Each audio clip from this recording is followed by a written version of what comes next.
that woke is a word used by the Black community to note that we must be aware of social injustices. But words and migrate. So why is that a bad thing? It's not a bad thing, and originally that was absolutely a great thing. Alert to injustice. Who's not for that? But words do migrate. At all concerned about the fact that the International Criminal Court just today issued a subpoena for Bibi Netanyahu? Well, that's ridiculous. Bill Maher didn't just push back on Sunny Hostin. He dismantled her argument piece by piece, then went straight for the mindset behind it. The timing was brutal, the delivery surgical. What stunned the room wasn't disagreement. It was that a fellow liberal had finally stopped playing along and said what no one else would. What made it land harder was who it came from. First segment, you used the term woke, and you said that woke is what was sort of ruining everything. And I know that you're... No, I didn't say ruining everything. I said that's why Trump could get reelected. That's why Trump could get reelected. If you like this takedown, don't forget to hit subscribe button. Hostin tried to flip the exchange by branding Maher a hypocrite, implying he was attacking a culture he supposedly belonged to. It was a calculated move meant to corner him and shut the conversation down, but Maher wasn't rattled. He saw the tactic instantly for what it was, the familiar game of twisting language to force compliance, and he refused to play along. Any doubt that I was right about the change that's happened in the left? Watching people protest for a terrorist organization like Hamas? That straightened me up pretty quick. What was supposed to be a routine book promo on The View blew up within minutes. Bill Maher didn't spar with conservatives. He turned his fire inward, openly challenging his own side. The mood shifted fast. This wasn't debate, it was confrontation. The spark hit when Sunny Hostin tried to pin him down over his use of the word woke, and Maher made it clear he wasn't there to play defense. Instead of backing off or softening his point, Maher leaned in. He rejected the premise outright, making it clear he wasn't interested in policing his language to satisfy ideological gatekeepers. It struck me that in the first segment you used the term woke, and you said that woke is what was sort of ruining everything. And I know that you're... No, I didn't say ruining everything. I said that's why Trump could get reelected. That's why Trump could get reelected. Yeah. So the term woke has been, in my view, co-opted by the right and weaponized and bastardized. And so I was surprised to hear you use the term, because historically, as you know, because I think you're quite brilliant, that woke is a word used by the Black community to note that we must be aware of social injustices. But words and migrate. So why is that a bad thing? Hostin tried to frame him as a traitor to his own side, calling him a hypocrite for criticizing a culture he supposedly belongs to. It was meant to box him in and end the argument without addressing it. Maher didn't hesitate. He saw the maneuver for what it was. Language policing dressed up as moral authority, and made it clear he wasn't going to let word games replace an actual debate. It's not a bad thing, and originally that was absolutely a great thing. Alert to injustice. Who's not for that? But words do migrate. Now, I'll use any term you want. Okay. Because maybe that is a word that's triggering, and so let's not use that word. I don't know, want to call it the super far left? Maher answered by flipping the entire frame. He pointed out that words don't stay frozen in time. Meanings change, especially when movements hijack them. He wasn't using woke the way it once meant awareness. He was using it the way it's practiced now, enforced conformity. Hostin expected him to retreat under the hypocrisy charge. Instead, Bill Maher forced Sunny Hostin to confront the contradiction she tried to weaponize. But don't tell me that the left hasn't changed. I mean, I'm old enough to remember when it was the conservatives who hated the Jews. Yeah. Okay. That was a joke. But, Too dark, too dark. Well, maybe it is, but it's true. I mean, you know, if I had any doubt that I was right about the change that's happened in the left, watching people protest for a terrorist organization like Hamas, that straightened me up pretty quick. Maher then drew a line that changed the tone instantly. He said he checked out the moment woke activists openly sided with Hamas, a group that rejects Israel's right to exist and openly calls for its destruction. The room stiffened. This wasn't abstract politics anymore. Maher pointed out the moral rot in cheering a movement that excuses violence while claiming the high ground, noting how that same ideology fuels hostility toward Jews while pretending it's justice. For someone firmly on the left, he made it clear this wasn't just disturbing, it was disqualifying. It's just astounding to me that they can't tell the good guys from the bad guys. I mean, just morally. I mean, let me tell you, if you're for Hamas, just live in Gaza for a day. And I'm not talking about while the war is on. I mean before the war. Trust me, you would go running and screaming and begging to live in Tel Aviv, a place that has your values. Maher followed with a point that visibly unsettled the table. He said flatly that most of the women on The View, including Sunny Hostin, would choose to live in Israel over Palestine without hesitation, not out of politics, but out of reality, yes. Israel reflects basic freedoms they already expect, while the system they defend from afar enforces laws they would never tolerate themselves. Maher didn't moralize. He exposed the double standard. Comfort fuels outrage. Consequence gets ignored. He didn't hedge or soften it. The point wasn't provocation, it was exposure. Maher made it clear that values aren't slogans, they're lived realities. Defending a system you'd never accept for yourself isn't solidarity, it's performance. I mean, women have no, I mean, this is a show watched by a lot of women. Women have no rights in this place, and a lot of majority Muslim countries around the world. I mean, there is no equal rights as far as speech, dress, opportunities for education, reproductive rights, freedom from sexual violence, freedom from sexual harassment. The LGBTQ community. Yes. You that too. But you throw around the term apartheid. There is a gender apartheid in a lot of the world, where women are second-class citizens, at best. Maher pushed the point further, calling out the reality of women's rights across many Muslim-majority countries, the same places woke activists rush to defend from a safe distance. He didn't raise his voice or posture. He let the facts do the work. The challenge was implicit but brutal. If these systems are so virtuous, live under them.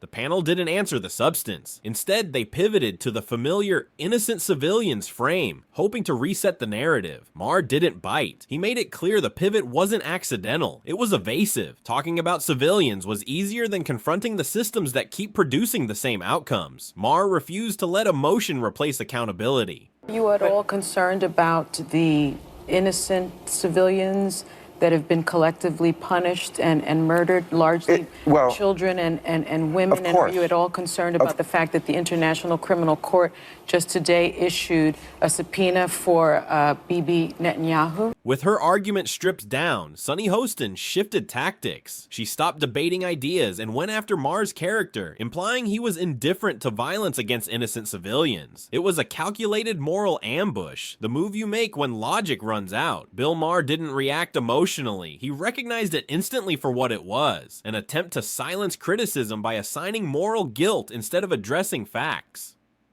Instead of taking the bait, Maher slowed the moment down. Well, that's ridiculous, but it's a war. Why? It's a war because it's a war, and they were attacked, and they're defending themselves. Now, this is a war. Do you think Hamas needs to be destroyed? Maher dismantled the move calmly and methodically. He made it clear that moral outrage isn't a substitute for reasoning, and that accusing someone of cruelty doesn't magically refute their argument. What Hostin tried to frame as compassion was exposed as deflection. Bill Maher didn't raise his voice or posture. He simply showed how the woke playbook works. When facts get uncomfortable, shift to accusation and hope the room forgets the original point. The tactic failed, and the imbalance at the table became impossible to miss. This is the question. Yes. You do? Yes. So how can we do that with a ceasefire? All right. So Hamas needs to be destroyed because they are a terrorist organization who say openly that they want to commit genocide on the Jewish people, on the state of Israel. That's what from the river to the sea means, okay? And they say it very openly. They said, we did this attack. They've attacked Israel 5 times. They've started 5 wars since they were given that land back. They could have chosen to turn that place into any place they wanted to, and they took a lot of money that they took from the international community, and they spent it on bombs and guns and building tunnels. So if they need to be destroyed, how do we do that? It's a war. I don't know how to do that, and you don't know how to do that. I assume the Israeli Of course, everybody is, but that's what happens in a war. Here's a way to stop that. Stop attacking Israel. The reaction said more than any rebuttal could. The audience broke into applause. Almost everyone except Sunny Hostin, who sat stiff and silent. Bill Maher had disrupted the usual rhythm of The View, and everyone knew it. When a largely left-leaning crowd applauds a critique of its own ideology, the script has failed. Maher wasn't finished either. When the conversation shifted to media narratives, he saw an opening and delivered his sharpest point yet. It's just nothing. Yeah. And it's narrative over truth. You know, Yes. I mean, it's not like when I hear people talk on either side of it, I always think they're lying. They're just telling me half of it. Yep. Yeah. And I never trust them anywhere until I check out the other half. Yeah. Maher went straight at the core of it, calling out what he described as a manufactured version of truth, one built around narratives instead of facts. In that framework, disagreement isn't debated, it's punished, and loyalty to ideology matters more than reality. That, he said, is exactly why he rejects the woke movement. It doesn't correct power, it enforces conformity. The room stiffened. Sunny Hostin looked unsettled but made one last attempt to reclaim ground, accusing Bill Maher of abandoning liberal values, only to set herself up for another calm, controlled rebuttal. Maher didn't take the bait. He rejected the framing outright, making it clear that disagreeing with woke ideology doesn't mean abandoning liberalism. It means refusing to let it be hollowed out. There's old school liberals, which I would mostly count myself as, old school conservatives. There's still some of those You've left. changed, though. Wait, what are the other two? Go ahead. What are the other two? Well, that's what I was trying to find out in this book. I don't think Yeah. I have. And you know, we were saying in the break we have to come up with a new word for woke. Let's have a contest, because this is a word that's triggering. But I mean, those concepts that are different than they were 5 years ago. Maher made it clear he sees himself as an old-school liberal, one who believes in fixing problems, not preserving them for ideological comfort. He drew a sharp contrast between that approach and the woke mindset, which he argued keeps people stuck while calling it compassion. His example was blunt. A traditional liberal wants homeless people off the streets and into stable housing. The woke approach leaves them on sidewalks, then demands everyone else accept the fallout and stay silent. According to Bill Maher, good intentions without results aren't virtue, they're negligence. Homeless was a term that I thought we kind of came up with because people were calling them bums and vagrants and hobos. Yeah, now that's homeless. the word. Now, no. It's unhoused. Well, it's people Unhoused. experiencing Unhoused. homelessness. But they're experiencing it on the street. Yeah. Okay, the liberal view of that was for compassion's sake. We're the liberals, we're compassionate. Let's get these people off the street. Yeah. That's not the view of the, whatever word we're going to come up with for this. Their view of the homeless is they're an endangered species that needs to be protected in their natural habitat. Living their best life under a bridge. By this point, Maher had completely seized control of the table. What unfolded no longer felt like an interview, it felt like an exposure. Calm delivery, precise timing, zero theatrics. Each attempt to twist his words collapsed on contact. The panel wasn't stunned because he was loud or aggressive. They were stunned because he was unshakable. Maher didn't argue like someone seeking approval. He spoke like someone who no longer needed it, and that shift unsettled everyone in the room. He didn't rush to close or soften the moment. He let the discomfort sit. That restraint mattered. It forced the panel to live with the implications of what had just been said instead of escaping into jokes or deflection. Biden just presents as old. It's not really fair. No. Because he's almost the same age. Trump is almost the same age as him. I know. But Trump doesn't present that way. You know, you look at somebody right away, you can kind of just sum them up. I mean, we are not young, but we don't present as old. Yeah. Biden does. I saw him yesterday making that speech. Yeah. I mean, I'm sorry, he's cadaver-like. Maher's final point landed without theatrics, and that's what made it stick. He didn't need to shout or grandstand. He let clarity do the damage. By the time the segment ended, Hostin's arguments had collapsed, and the broader narrative lay exposed. What was meant to be a routine appearance turned into an uncomfortable moment of ideological honesty. Bill Maher didn't leave with a meltdown or a mic drop. He left having forced a conversation the panel clearly wasn't prepared to have. Calm, deliberate, and unflinching, he showed exactly why unscripted truth unsettles systems built on pressure instead of principle. The silence afterwards said more than any rebuttal could. There was no clean comeback, no graceful pivot, just the awkward recognition that the script had failed. What lingered wasn't outrage or applause, but discomfort.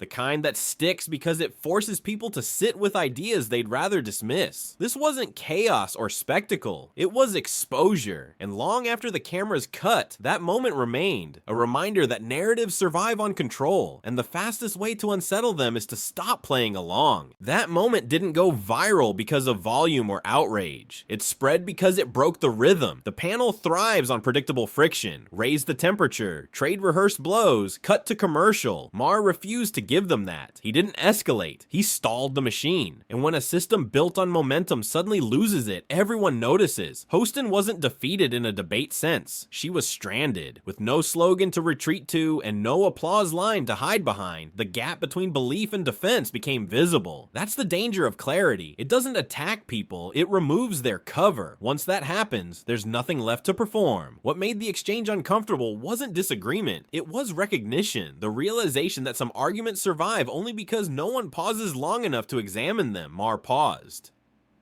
And in that pause, the confidence drained out of the room. This is why moments like this don't get replayed on the show itself. They don't fit the format. They don't resolve cleanly. They don't end with a winner the audience is told to cheer for. They leave residue, doubt, silence. A sense that something solid just cracked, even if no one says it out loud. And that's the part that lingers. Not the words, but the imbalance they created. A reminder that when someone stops reacting on cue, stops feeding the script, the entire structure starts to wobble. No outrage required, no spectacle needed, just one person refusing to play their assigned role. That's not television chaos, that's a quiet system failure.